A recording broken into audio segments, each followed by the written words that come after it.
Okay. I think that needs a 10. Let's, there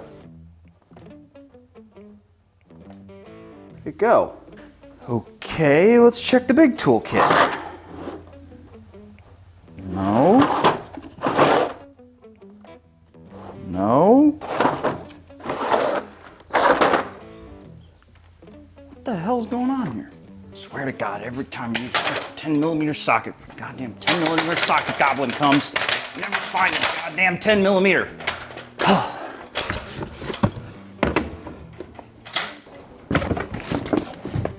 Nope, secret of life, holy grail, no 10mm sockets.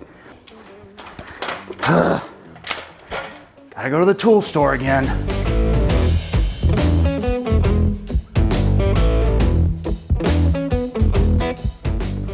I don't think there's anything more truly universal to motorcyclists than that feeling of a missing 10mm socket. You look for it everywhere, you check all your toolkits, and then when it's time to put the tools away, you realize it was just sitting in your back pocket the whole time.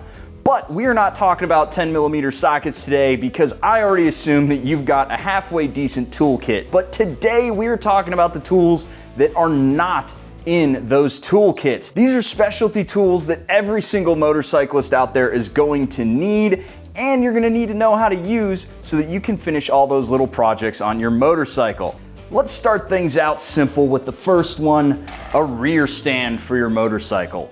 These things come in handy so that you can lift your rear tire off the ground, so you can do stuff like lube your chain, pop your rear tire off, or if your motorcycle has a belt, you can lift your rear tire off the ground and admire your maintenance-free final drive while the rest of us get our hands all greasy with chain cleaner. Now, if anybody out there has tried to do chain maintenance by chasing their bike around the driveway, you know the pain that that can bring, and I hate to say it, guys, but the answer is as simple as spending $100 on one of these things, and it's not like it's gonna wear out. You can use one of these for the rest of your motorcycling career. If you've got a fancy motorcycle like this Ducati, which just had to be special and put a single-sided swing arm on it, then you can't use a universal stand. I know, I feel your pain, and that's why I've got the center stand on the Hyperstrada still. If you can't fit a center stand on your bike or you don't want to, you'll need to spring for a single-sided swing arm stand, which has a specifically designed pin to fit in your axle.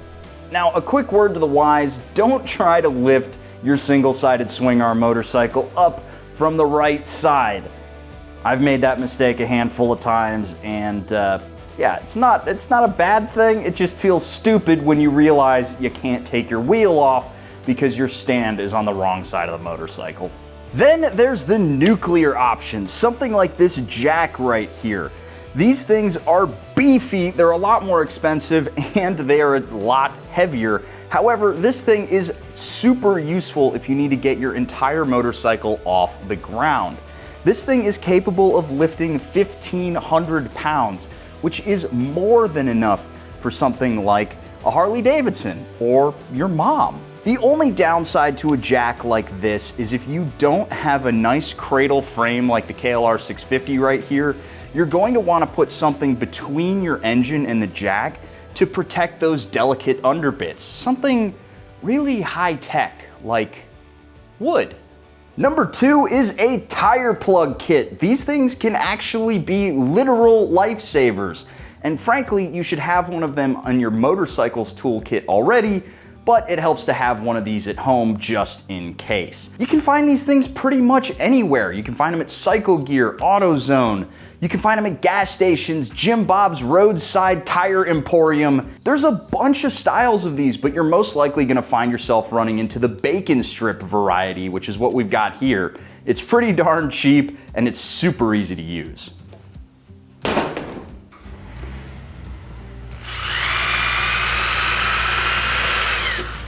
Now, who among us hasn't gone out for a ride and found that lovely feeling of seeing a little extra hardware in your tire when you get back? Now is the perfect time to practice this skill, and if you don't want to practice this on a tire that's currently installed on your motorcycle, next time you get new rubber, keep one of your old tires around so you can practice with it.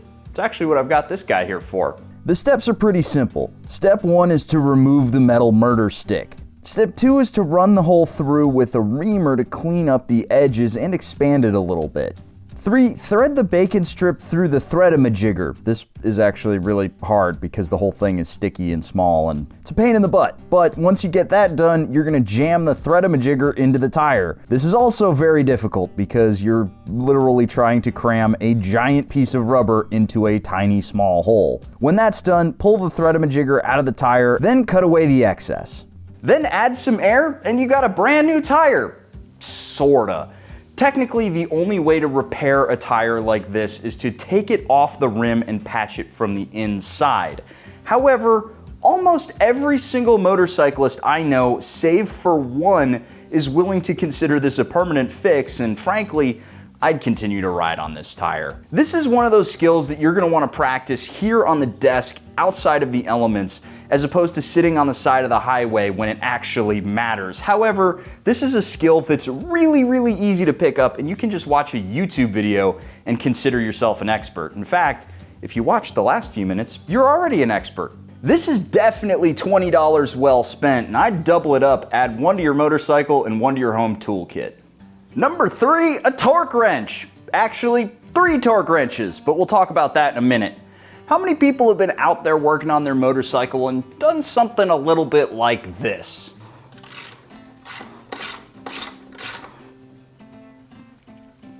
Good enough.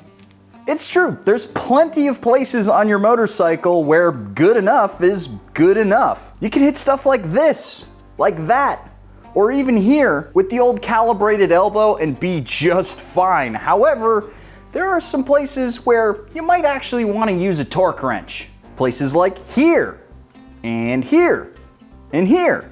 We've all got a buddy out there who went to tighten their drain bolt with the old calibrated elbow and then had to load their motorcycle up to the mechanic shop so that they could get their bike helicoiled. Actually, speaking of which, I need to add that to my list of parts to get. Helicoil. The reason why I recommend having 3 different torque wrenches is because you're going to encounter a bunch of different jobs that require different torque values. Something like this little baby torque wrench here is nice because it maxes out at 120 inch-pounds. It's got a 1/4 inch drive, which means it's really hard to over torque these little bolts, the kind of things that you might expect to find inside your engine, which is the last place you accidentally want to pull threads. Moving on up the food chain, you've got yourself a big 3/8 torque wrench, and this is going to get most of the jobs done across your motorcycle. This thing maxes out at about 80 foot-pounds, which if you need more than that, you really probably need to reread the directions. Mercifully, I have yet to come across a bolt on any of my motorcycles that requires over 80 foot-pounds. However, I do know of one that's coming up. It's the rotor holder bolt inside the KLR here. That one needs 144 foot-pounds of torque, and that's why you need a big torque wrench, which I haven't bought yet, which is why we have empty space here. However, if you need to go to infinity and beyond, that's the torque wrench you're gonna want. Personally, I always test a torque wrench on a bolt that's like the one I'm working on before I go to torque, just so that I know what the click is supposed to feel like. Sometimes the click is really strong and other times you might not notice it and accidentally over torque a bolt. Yeah, it's an extra step, but I think it's worth it. When you're done, take your torque wrench to its lowest setting and then click it again. This resets the mechanism and helps your wrench last a little bit longer. It's worth remembering that this is a precision tool and you want to make sure you're getting a good one. You also want to make sure that it's still calibrated. Check with the manufacturer of your torque wrench, see if you can send it in to have it serviced. Otherwise, you're going to have to figure out how to do that on your own. Number 4 today has to do with unfucking fucked threads, bolts, and nuts. And we've all done it. We've sat there, we've been working on a project all day. You're a little tired, you go to turn that wrench one last time and then you feel it. You feel the head of that bolt give and you know you just stripped it to hell and back. And you're wondering to yourself after you have a good cry, how are you gonna get it out? Well, with a Dremel tool, you're gonna be able to remove it really easily And then if you screw the threads, a tap and die set is gonna help you repair whatever damage you did. And I'm gonna show you how to use them both. Cut a slot into the top of the bolt head with the Dremel. Careful not to whack any of the stuff around it. Depending on how big your flathead screwdriver is, you may need to expand that slot just a little bit. Then simply use a flathead screwdriver to remove it. If the bolt still doesn't want to come, a few careful taps with a hammer on the back of the screwdriver may actually loosen the threads up just enough for you to get the bolt started. To re-thread a nut or a bolt, the first thing you're going to want to do is you're going to want to measure to make sure you get the right thread pitch. Otherwise, you're going to do more damage than good. Once you do that, you're going to want to find the right tool and carefully move it across the threads until it glides really smoothly. You may have to back it off and work it forward a handful of times to get past some tough spots in the threads, depending on how badly you munged them up. Most tap and die sets will come with a set that's for bolts and then one to run into nuts just in case you strip them both out. Now, before we go any further, it's worth pointing out here in front of the shelf of Polar Bear Nightmares that a can of PB Blaster can save you all of this trouble. If you have a rusted or stuck bolt, try to get some PB Blaster in there. Let it sit on top. This thing is going to help unstuck so many bolts and save you so many headaches. Last up today, and keeping things brief, is a multimeter. These things come in so handy when you are trying to diagnose electrical issues on your motorcycle. Now, one of these things can look a little bit intimidating the first time you pick one up, but really there's only two settings that you need to worry about. You're gonna use volts DC if you're checking something like your battery, if you're seeing if your battery's running low, or whether or not your stator is actually charging your motorcycle. The other one, continuity, that's for if you find an electrical fault in your motorcycle somewhere and you're trying to see if you have a short. Say you keep blowing fuses and you're trying to figure out what's going on. If you have continuity across wires where you are not supposed to, this thing will make a chirping sound, then you know you got a problem. You can get a really fancy multimeter, but frankly, you don't need one. This one, however, is a piece of junk. I bought it from AutoZone because I needed one in a pinch, and the leads are comically short. This is handy if you're testing something like a battery, but if you have wires that are running across your motorcycle where you're having issues, hopefully they're not longer than 3 feet. Another thing, the probes on this are comically short. If you can't get these probes inside of a pin on your motorcycle, you're not actually going to be able to test whether or not you have continuity. You're going to want something that's got slightly longer probes and slightly longer leads. You're not going to go to this very often, but when you need it, boy does it come in handy. And that's going to wrap up this video, but before we end it, I do want to shout out a couple of honorable mentions, and these are some things that you probably already have, but it's worth mentioning it anyway. First and foremost, you gotta have a bag of zip ties. Do I really need to explain this one? Honestly, I mean, just buy like a gazillion of these in a bunch of different shapes and call it a day.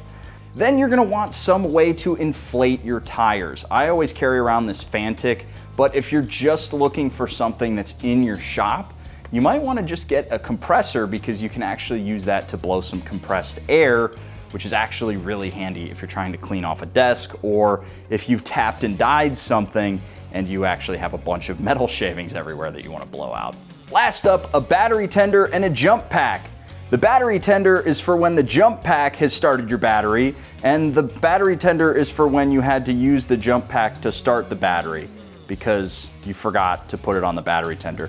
This is a just vicious circle, but it's handy to have both of these lying around. Now guys, hopefully you enjoyed this. I appreciate you bearing with me just sweating through my shirt because it is so freaking hot out. For the mess behind me, I am still working on this garage. And if you found any of these helpful and you were looking for a place to pick them up and you want to support the channel, there are links to many of these tools down in the description below. They are affiliate links. You'll be able to help the channel out at no cost to you, and I certainly would appreciate it. Let me know if I missed anything down in the comments below, and I will catch you guys in the next one. See you later.